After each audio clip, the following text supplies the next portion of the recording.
Here's 10 brilliant details you might have missed in Kendrick Lamar's Euphoria. The song's title likely nods to the HBO series of the same name, which credits Drake as an executive producer and is a show that sexualizes high schoolers, alluding to the rumors about Drake grooming underage women, which Drake himself tried to get in front of on his tailor-made diss track. This might be why Kendrick dropped the song on April 30th, aka National Child's Day. The song then opens with some reversed audio,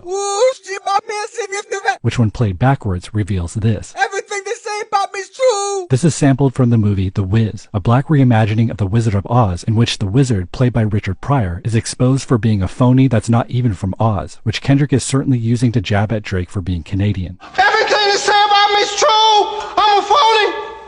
I got no powers! I got no right to be pretending to be the Wiz! Oh, and Michael Jackson plays the Scarecrow in The Wiz, tying into Drake comparing himself to Michael that's been referenced by both artists. Later in the song, Kendrick says this. I make music that electrify 'em. You make music that pacify 'em. I can double down on that line, but spare you this time. That's random acts of kindness. Kendrick claims to make exciting music that inspires, while Drake's music is monotonous and puts people to sleep. This sets up the acts and random acts of kindness to be a homophone for Ack, DJ Academic's nickname. Drake sampled Academics on push-ups.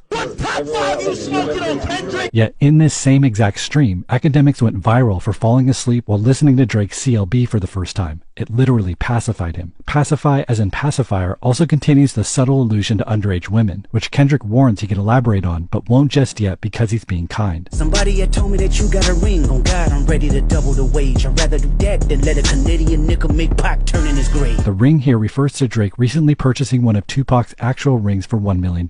Kendrick is willing to double that price because he's disgusted that it's owned by a foreigner who disrespected Pac by using his AI vocals on TaylorMade, which Pac's family condemned with a cease and desist while praising Kendrick's respect for Pac's legacy. I ain't thinking about no reaper, nigga, I'm reaping what I sow, okay? Got a Benjamin and a Jackson all in my house like I'm Joe, okay? As a surface level bar, Kendrick is boasting his success. He's not thinking about death, he's enjoying the spoils of his riches. He's reaping what he sowed through his music. In this reading, Benjamin and Jackson refer to money, or maybe even paintings by Jackson Pollock and Benjamin West, but also to former presidents that resided in the White House, making Joe a reference to the current president. However, reaping what I sow also refers to his like that verse, the seed that sprouted this beef, meaning he asked for this. In this reading, Reaper refers to what J. Cole called himself on Johnny P's Caddy, while Benjamin refers to J. Cole calling himself Benjamin Button on his new project Might Delete Later, and Jackson again refers to Drake calling himself Michael Jackson, making Joe a reference to Michael's father, Joe Jackson, who infamously beat his children, which is what Kendrick is doing to his sons, Drake and Cole.